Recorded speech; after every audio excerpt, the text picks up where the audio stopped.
Okay. Good morning. Good morning to all. Good morning. Today we will discuss one case law from the Income Tax Act.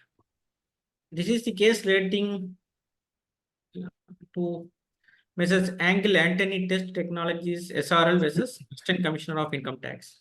What happened in this case is this petitioner has made an investment in its wholly owned subsidiary by way of subscription to the shares.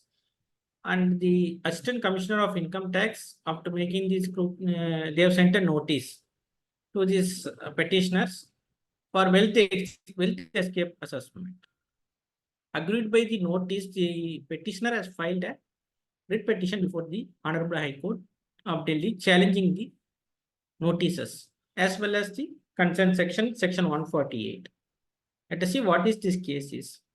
Firstly, we have to see what the observation given in this matter. The observation is that investment in shares in Indian subsidiary is a capital account transaction, not an income. This is the observation given by the Honorable High Court. This present writ petition have been filed seeking passing of the impugned notices issued under Section 148A, Subclass B of Income Tax Act 1961.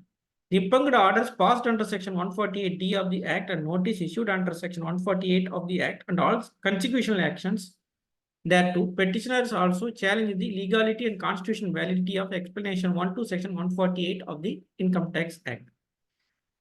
The petitioner in leading petition, Ms. Angle Anthony Test Technologies SRL, is a foreign company and is a resident of Italy. It was argued that in the financial year 2018-19, the petitioner had subscribed to 15 lakh shares at a face value of rupees 10 each by making foreign inward remittance of rupees 1 crore 50 lakhs in its wholly owned subsidiary, wholly owned Indian subsidiary, namely Angle Anthony Test Technologies India Private Limited, in accordance with applicable regulations. It was submitted that the petitioner had not filed any return of income in India, as it had not earned any income from any source in India. This is their argument. The counsel for petitioner further argued that the transactions in question are capital account transactions which are incapable of generating any income. It was argued that there was no information or tangible material to indicate escapement of income. The details of the company whose shares are allegedly purchased, referred to, or relied upon in the impugned notice was not available with the respondent. It was also argued that the investment of shares of another entity cannot be considered as income, which is chargeable to tax and as escaped assessment. This is the argument. The counsel for the respondent submitted the notices under Section 148A, Subclass B, were according to the risk management strategy formulated by the CBDT, that is Central Board of Direct Taxes, in terms of explanation 1 to Section 148 of the Act. Accordingly, the notices were valid. This is their argument. Honorable High Court, after hearing both the sides, observed that the investment in shares in an Indian subsidiary cannot be treated as income, as it is a capital account transaction which does not give rise to any income. The reliance was placed on Nestle SA versus Assistant Commissioner of Income Tax, wherein Delhi High Court held. Therefore, the petitioner premise of the respondent that the above investment by the petitioner in the shares of his subsidiary amounted to income which had escaped. Come down. Assessment was flawed. The question of such transaction form a live link for reasons to believe that income had escaped assessment is entirely without basis and is rejected as such. In Nestle SA, the Delhi High Court relied on the decision of Bombay High Court in Vodafone India Services Private Limited versus Union of India, which has been adopted by the Union kept in a press note dated 28 January 2015.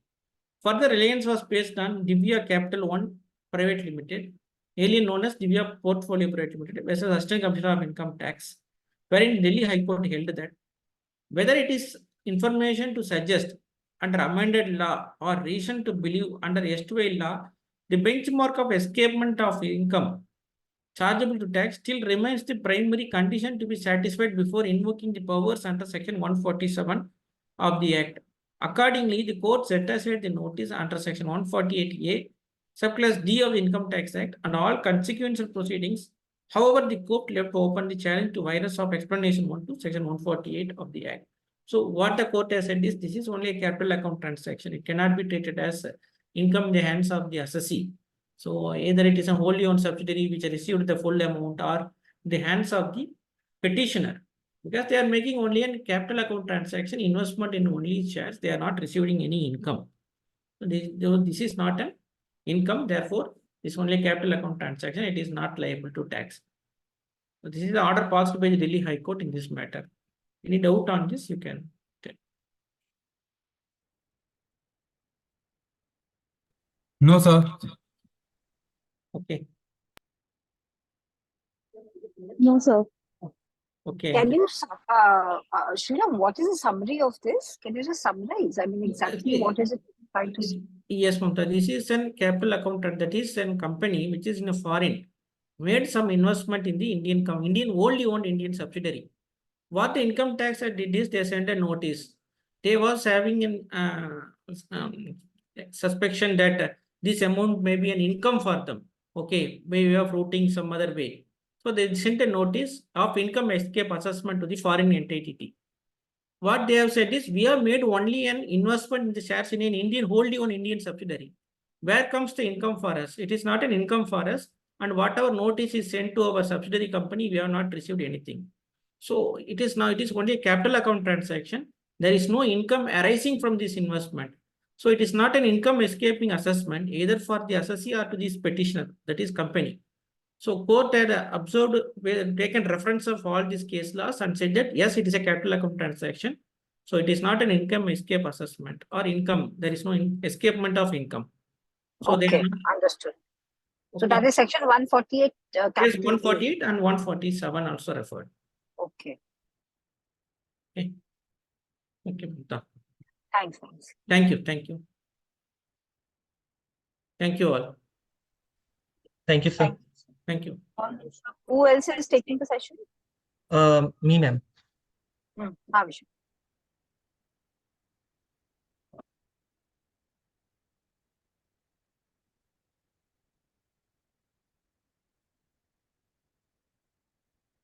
Is the screen is visible? Yes. Yes, Go Vishal. ahead. So today we are discussing the chapter of Security Contract Regulation Act 1956, one of the oldest chapter of securities law. So basically, this chapter tells about the definitions and basics of how a stock exchange can register itself. So the Security Contract Regulation Act 1956 extend to the whole of India and came into force on February 20, 1957. The Act defines various terms in relation to security and provides the detailed procedure for the stock exchange to get recognition from the government and SEBI, procedure for listing of security of company and the operation of the broker in relation to purchase and sale of security on the behalf of the investor. So इस chapter में हम लोग को बताया जाता है जो एक स्टॉक एक्सचेंज किस तरह से लिस्ट हो सकता है, उसको गवर्नमेंट का क्या क्या रिकॉग्निशन लेना पड़ता है, और साथ साथ में इन्वेस्टर्स के बिहाफ में इन्वेस्टर किस तरह से किसी भी सिक्योरिटी को परचेज एंड सेल कर सकते हैं. The Security Contract Regulation Act 1956 provide for direct and indirect control of all aspects of the security trading, including the running of stock exchange, which aims to prevent undesirable transaction in security by regulating the business of dealing therein. It gives the central government regulatory jurisdiction over stock exchange through a process of recognition and continuous supervision, contracts in security, and see the listing of security of stock exchange. Thereafter, there is an overview. Security Contract Regulation Act 1956 sees the recognition and derecognition and corporatization and demutualization of stock exchange. Thereafter, prescribe power of stock exchange, SEBI and central government, right of appeal against refusal of stock exchange of listing security of public company. That means if any company wants to list its security in stock exchange, however, the stock exchange has right to refuse their application. Thereafter, delisting of security. Thereafter, the penalty and procedures, public issue and listing of security, and right to appeal to SAT, that means Security Appellate Tribunal, against refusal of stock exchange to list security of public company. Thereafter, section 2 deals about the some definition. So there are some important definition, that is security. Security includes share, scrips, stock, bond, debenture, and debenture bond or other marketable security of a likely nature or of any incorporate company or pooled investment vehicle or other body corporate. Security also includes derivatives, unit, or any other instrument issued by the collective investment scheme to the investor in such scheme. Security receipt as defined in clause ZG of the section 2 of Securitization and Reconstruction of Financial Assets and Enforcement of Security Interest Act 2002, and unit or any other such instrument issued to the investor by any mutual fund scheme.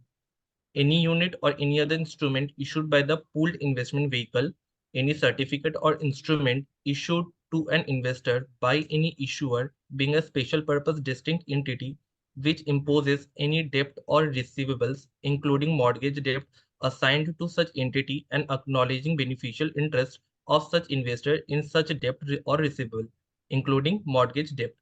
Government security also includes in securities. Thereafter, such other instrument as may be declared by central government to be in security and right or interest in security. Thereafter, the most important definition is spot delivery contract. Spot delivery contract means a contract which provides for actual delivery of security and the payment of price therefore either on the same day as the date of the contract or the next day. जिसका मतलब अगर हम लोग किसी security में अगर deal कर रहे हैं तो उसका पेमेंट आज के आज हो जाना या फिर उसके नेक्स्ट दिन के अंदर अंदर हो जाना, उसको हम लोग स्पॉट डिलीवरी में गिनते हैं. Thereafter, the actual period taken for the dispatch of security or the remittance of money thereof through the post being excluded from the computation of period aforesaid if the parties to the contract do not reside in the same town or locality. Thereafter, transfer of security by the depository from the account of beneficial owner to the account of another beneficial owner when such security are dealt with by any depository. इसका मतलब अगर एक beneficiary के account से कोई दूसरे beneficiary के account में भी अगर कोई का सिक्योरिटी ट्रांसफर हो रहा है उसको भी हम लोग स्पॉट डिलीवरी कॉन्ट्रैक्ट में देखेंगे. Thereafter, stock exchange means any body of individual, whether incorporated or not, constituted before corporatization and demutualization under the section 4A and 4B, or a body corporate incorporated under the Companies Act 2013, whether under a scheme of corporatization and demutualization or otherwise, for the purpose of assisting, regulating, or controlling the business of buying, selling, and dealing in security. तो stock exchange का basically main काम रहता है किसी भी investor को assist करना, उन लोगों को रेगुलेट करना एंड कंट्रोल करना for the buying, selling and dealing in the security. Thereafter, recognized stock exchange. Recognized stock exchange means a stock exchange which is for the time being recognized by the central government. इसका मतलब अगर डीम्यूचुअलाइजेशन और corporatisation से पहले कोई stock exchange था उसको central government से पहले रिकॉग्नाइजेशन लेना पड़ा, देयर आफ्टर वो एक रिकॉग्नाइज स्टॉक एक्सचेंज बन सकता है. हम लोग आगे पढ़ेंगे जो रिकॉग्नाइज स्टॉक एक्सचेंज बनने के लिए क्या क्या करना पड़ता है. Thereafter, government security. Government security means a security created and issued whether before or after the commencement of this act by the central government or the state government for the purpose of raising a public loan and having one of form specified in clause 2 of section 2 of the Public Debt Act 1944. Thereafter, the most important definition is derivatives. Most of us know what is derivative. Derivative means a security derives its value from any other debt instrument or share or loan, whether secured or unsecured, risk instrument or contract for difference or any other form of security. A contract which derives its value from the price or index of price of underlying security or commodity derivative or such other instrument as may be declared by central government to be a derivative. इसका मतलब derivative का मतलब होता है कि ऐसा कोई security जिसका खुद का कोई वैल्यू नहीं होता, वो अपना वैल्यू लेता है किसी दूसरे सिक्योरिटी या फिर इंडेक्स ऑफ प्राइस से, उसको हम लोग डेरिवेटिव बोलते हैं. Thereafter, commodity derivative means a contract for delivery of such goods as may be notified by the central of government in the official gazette and which is not a ready delivery contract, or for difference which derives its value from price of indices of price of which underlying goods or activities, service, right, interest, and event as may be notified by the central government in consultation with the SEBI, but does not include security as referred in subclause A and B above. So derivative में क्या क्या आता है? Equity derivative आता है, currency derivative आता है and commodity derivative भी आता है. Thereafter, security appellate tribunals. Security appellate tribunal means security appellate tribunal established under subsection 1 of section 15K of Security Exchange of Board of India 1992. Thereafter, ये जो section है हमारा, ये किस पे एप्लीकेबल नहीं होता. Section 28 provides that the provision of SECRA, that means Security Contract Regulation Act 1956, shall not apply to the government, the Reserve Bank of India, any other authority or any other corporation set up by the special law. इसका मतलब अगर किसी भी government का अगर कोई अगर scheme है, या फिर कोई अगर आरबीआई का कोई अगर स्कीम है, या फिर कोई लोकल अथॉरिटी या फिर कॉर्पोरेटेशन है जिसका कोई स्पेशल लॉ है, उस पर सेक्रा एप्लीकेबल नहीं होता है, क्योंकि उन लोग के लिए अलग से स्कीम बनाया जाता है या फिर अलग से एक्ट रहता है पहले से. Thereafter, any convertible or share warrant, any option or right, insofar as it entities the person in whose favor any of the foregoing has been issued, whether by conversion of the bond or the warrant, or otherwise on the basis of the price agreed upon when the same was issued. Thereafter, the central government, in the interest of trade and commerce or the economic development of the country, may specify any class of the contract as contract to which this act or any of the provision contained therein shall not apply. Central government अगर किसी भी act या फिर किसी भी दूसरे अगर company या फिर किसी को अगर बोले जो उस पर सेक्रा एप्लीकेबल नहीं होगा, तो उसको हम लोग एक्सक्लूड मानेंगे. Thereafter, recognition of stock exchange. आज हम लोग बस इतना जान लेते हैं. जो सेक्शन 3 में application of recognisation of stock exchange बोला गया है, सेक्शन 4 में हम लोग grant of recognisation of stock exchange को बताया गया है, एंड सेक्शन 5 में रिकॉग्नाइजेशन को कैसे स्टॉक एक्सचेंज फिर विड्रॉ कर सकता है, सेबी कैसे विड्रॉ कर सकता है, वो बताया गया है. So that's it for the day. If anyone have any question, please ask. Vishal, I have, and I would be very happy if my seniors could guide. Sorry, Abhishek, your voice is not visible.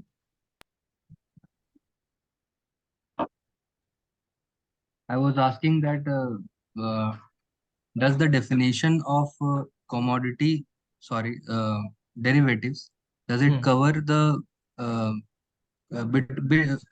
cryptocurrencies? Cryptocurrencies, I think it's a different thing, because cryptocurrency It is does not commodity. gather its value from any other stocks or any other.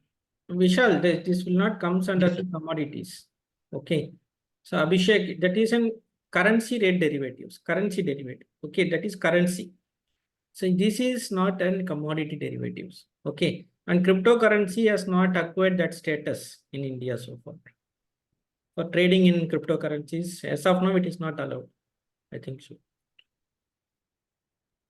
Thank you, sir. Thank you. Thank you, sir. Thank you, Vishal. Thank Thank you, Thank you, everyone. Vishal. Thank you, sir. Thank you, Vishal. Thank you, Thank sir. you. Thank you, Jan. I request all of you to read these circulars issued to the intermediaries every day. Okay. Sure. By NSE or BSE. Every day they are issuing certain circulars to stock market intermediaries. Please start reading that circulars. Okay. Okay. Sure, sir. Okay. Okay. Thank you. Thank you, sir. Thank you, sir. Thank you, everyone. Thank you. Thank you, sir. Thank you. Thank you.